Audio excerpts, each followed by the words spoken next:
Hello, Captains, and welcome back to Microsoft Flight Simulator. We are continuing our journey in the California Dreams bush trip from Catalina to the Sea Ranch in the Cessna 208 Caravan.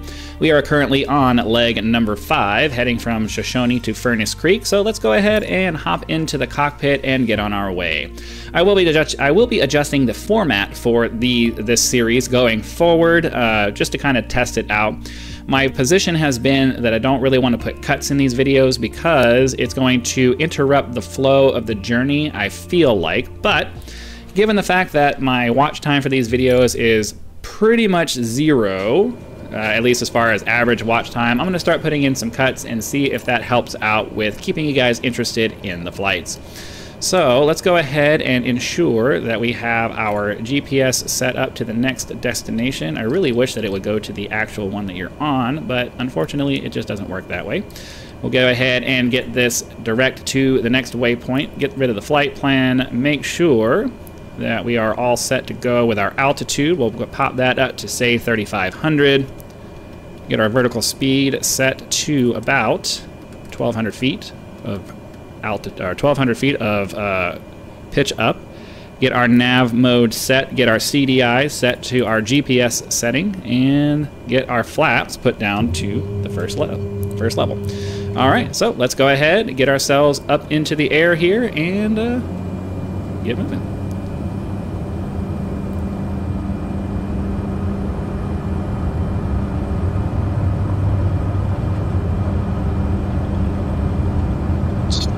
Get up to the speed where we can take off. I think Y is our... oh, maybe not.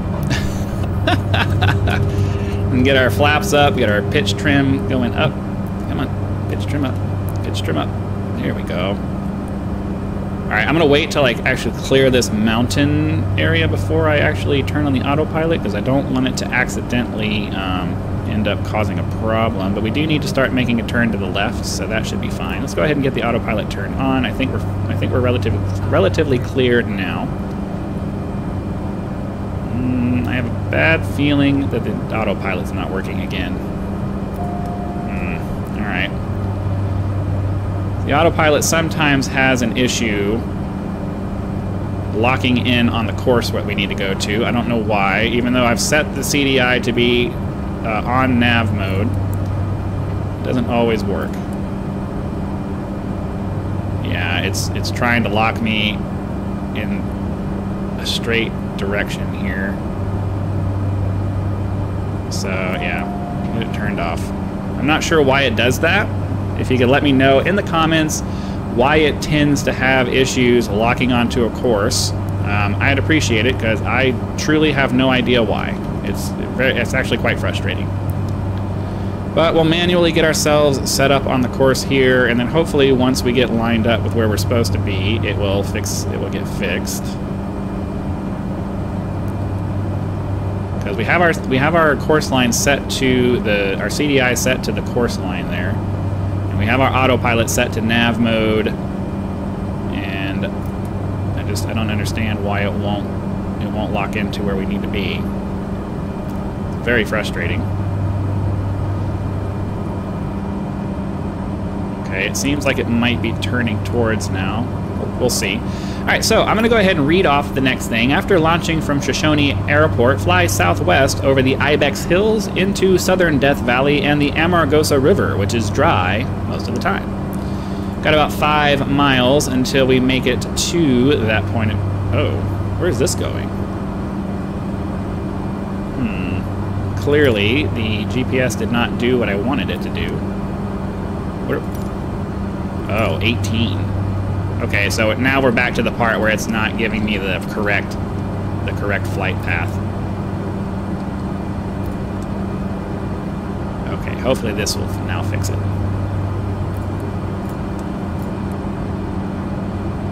15 miles away. It was only supposed to be... I mean, I guess that's pretty good. All right, so we'll get turned on over here, and then as we approach the next waypoint, I will bring you guys back in to see what it is. And here we are at the Amargosa River, which they said is dry most of the time. Go ahead and give you guys a nice little panoramic view. of both sides. A nice little mountain range and a valley over here, which is, you know, it's kind of nice. Valleys are always kind of cool, especially when you consider the fact that they're usually carved out by rivers over long periods of time. So that's pretty cool. All right, so we're getting ready to turn off on our next leg of the journey. We'll go ahead and read that off. Short line butt. Turn to the northwest to visit Shoreline Butte, an ancient cylinder cone with terraces cut into it from waves from Lake Manly, which inundated Death Valley during the Pleistocene epoch, the most recent ice age. So that's where we're heading next. All right, well, this one was only 5 miles away from the previous waypoint, so we'll go ahead and pop out into the external camera so you guys can see what they're talking about. I think it's this right here. So, you know, kind of cool. And then I guess we're going to be turning off into this direction somewhere. Let's go ahead and get back to our internal camera. We're down to 2 miles left until we hit the next one, Gold Hill. Continue northwest towards the Panamint Mountains, which form the western wall of Death Valley, and begin gaining altitude to pass over Gold Hill, site of an abandoned mine. And that's going to be 15-ish miles away. I will try. I do want to try to wait for the turn off in the direction where we're going, so you guys can at least kind of see like what direction we're heading from point to point, and we'll just cut out the boring long travel parts in between. But I think we're kind of going off in a we're going off in this direction. So I will see you guys back when we're at the next waypoint. All right, we're over here. Somewhere down in the area over here is an abandoned mine. So I don't think we're gonna be able to see it from here, but you know, nice mountainous area with some interesting features. Looking off to the left, looking off to the right, interesting cloud formations. There was a cloud in front of me that had a graphical issue where the bottom of it was getting cut off. That was kind of weird, but you know, it is what it is. Getting ready to make our turn to the right because our next destination is off that way. You're gonna head off to the right, and all right, let's go ahead and read off that next one. Gain altitude and continue to the northwest toward the crest of the Panamint Mountains and its highest point, the Telescope Peak at 11,050 feet above sea level, also the highest point in Death Valley National Park. So we're making our turn here towards the next destination. Get ourselves pointed off in that way, and then we'll see. I think it's going to be another cut because I think it's another 10 or so miles away. Yep, 10 miles. So we're heading off to the peak over here. Based off of what the GPS is telling me, we're probably not actually going to hit the peak, get up to the peak there. So I'm not sure. I'm definitely going to climb another couple thousand feet, I think, I'll climb up to 9,500 feet, but ideally we're not going to actually go to the peak there. We're going to go kind of off to the side and then curve our way around because the GPS is telling me that we're going to get up to about right here and take off to the right. So that's kind of what I'm going to plan on that, because our destination is down in the valley over here somewhere. You can see that the airport is right there, LO6, and that's going to be like up here somewhere. And here we are climbing up towards the mountain. We are getting a little bit closer than I was expecting, but we should be turning off relatively soon. Ending up having to climb a little bit higher than I wanted to, but you gotta do what you gotta do to make these flights work, right? Getting a warning from the engine back over there. The RPM's too high, but I want full power for the climb here. I would like for the GPS to go ahead and start turning us off now. That would be very nice. But let's go ahead and take a look over here. Nice view of the mountains as we pass by them. And the valley down there.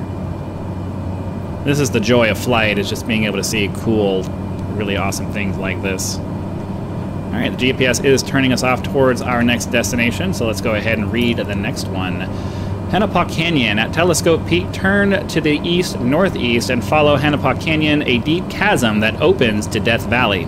over 2 vertical miles beneath Telescope Peak. This location grants an exceptional view of Death Valley, which is technically a geologic feature called a graben, which sinks relative to the mountains on its boundaries through tectonic activity.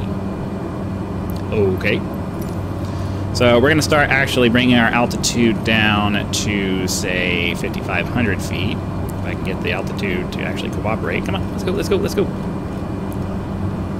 Dude, all right. I would really like for you to go down to where I'm trying to put you. Thank you. I don't know why it was struggling so hard. 5,500. There we go. And then vertical speed, we'll do a 700 foot per minute descent. I feel like that's probably reasonable. And then let me fix my camera. And, well, you know what? Let me pull the throttle back. We don't need to be going that fast going down. And I am actually going to just go ahead and bring our vertical descent down a little bit faster. Not technically where we're supposed to... Oh. That was quick.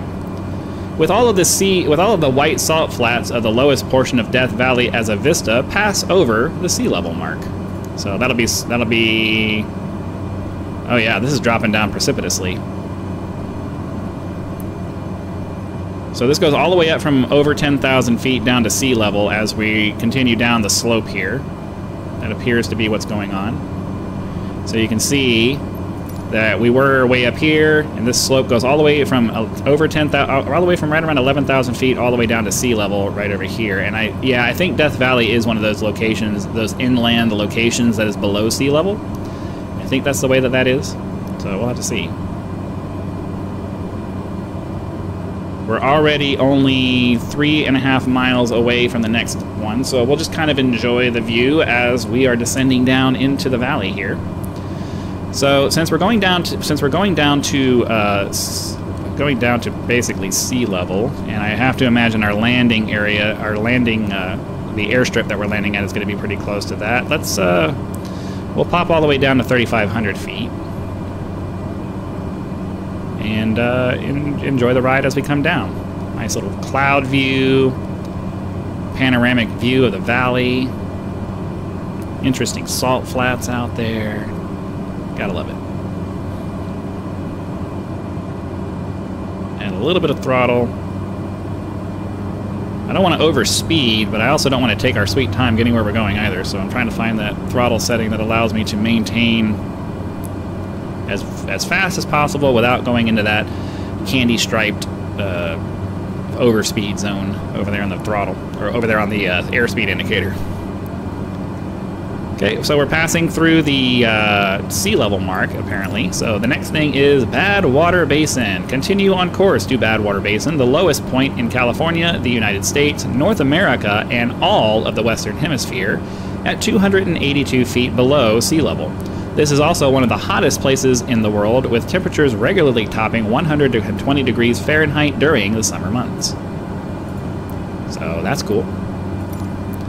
Still only have less than 5 miles, so while I would like to put a cut in, it just doesn't really make sense because we're basically going to be within this same view by the time we get to our turn. But this next turn should have us going off towards the last point of interest before we hit the airport, so there will definitely be a nice little cut there. So we'll just kind of enjoy the view as we're heading off to the left, as we're heading across the valley here in preparation for our left turn to go off in this direction. Our airport that we're landing at, our landing strip, should be somewhere off in this direction over here, somewhere off in this area.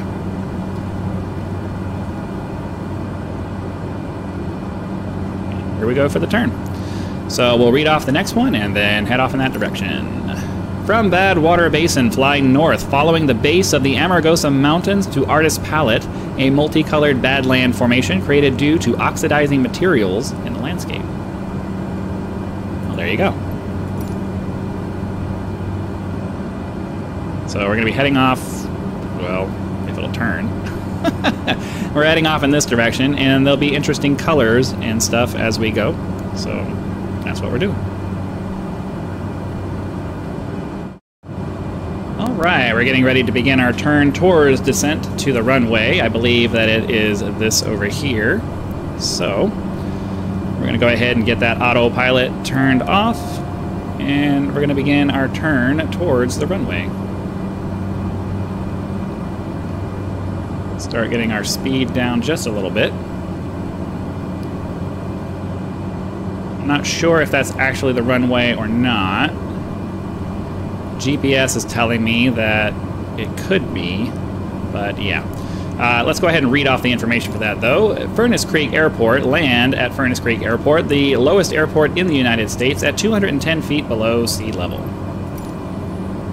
So it is just a little asphalt strip there.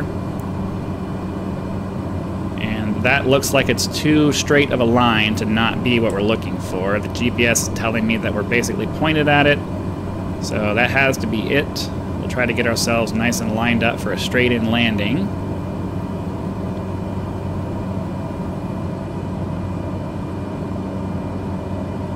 Start bringing that throttle down a little more.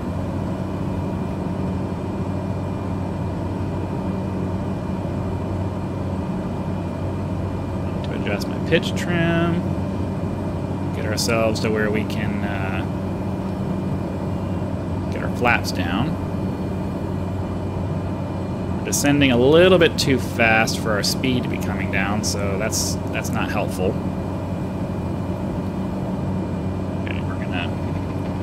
Do some sliding to bleed off some speed and descend a little faster.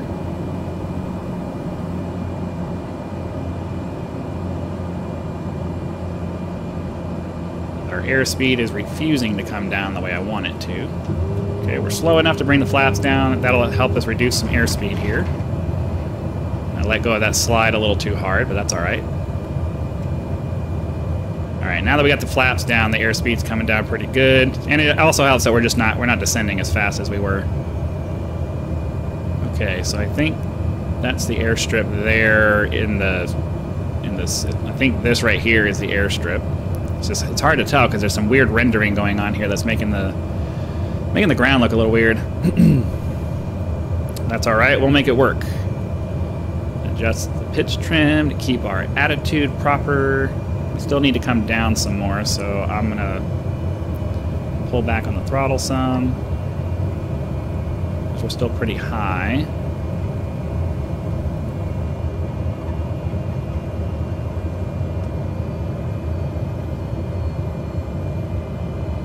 Relatively short runway, so I'm gonna add my second level of flaps now.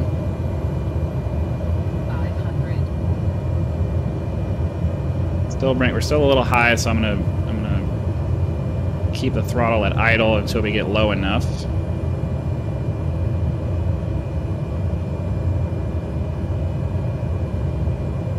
Alright, that's starting to feel a little better. Add a little bit of throttle to keep ourselves from descending too low.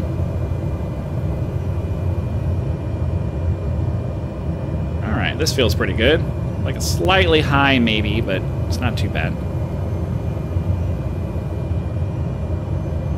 Nice throttle adjustments to hopefully keep us right there on the glide path.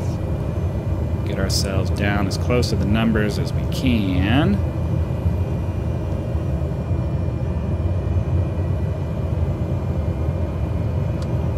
Ground effects. Up. Not too shabby. And brakes. Alright, so hopefully you guys had lots of fun. Be sure to click that like button so the YouTube algorithm knows that you did and sends the video out to as many viewers as possible. These flights are going to be much more fun if we can discuss them in the comments, and that can only happen if you help out. Subscribe to the channel if you are not subscribed already so that when the next video comes out, it will show up in your video feed and you can watch it as soon as it becomes available. Channel members do get early access to all of my content, so be sure to click that join button down below and check out the list of tiers that are available based on how much you enjoy the content and how much you want to support me as a content creator. Again, thank you very much for your time. I hope you guys had lots of fun, and I'll see you for the next one.